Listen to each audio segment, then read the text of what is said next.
Okay, welcome back mga scalper. Another technical analysis for BTC. And wag na nga nating patagalin pa. Daily time frame is nag-close ng green candle, forming pin bar and above average yung volume.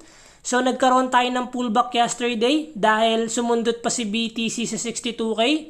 But may mga buyers pa rin na tumutulak paakyat. Kung makikita natin yung selling pressure sa 4 hours time frame, sa laki ng red candle na to. But may mga buyers pa rin na sumasalo para itulak yung price paakyat. Good news is we are on a strong uptrend momentum. So this is the previous higher low for BTC. And nabasag niya yung previous high na 65K. So welcome to 66K na yung BTC.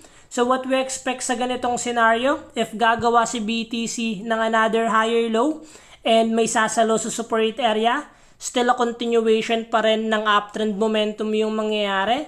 And the moment naman nabasagin niya yung support area natin, magkaroon tayo ng sign of weakness sa buyers and possible magkaroon tayo ng pullback. Currently, sa pinapakita ng BTC, we are on a strong uptrend momentum.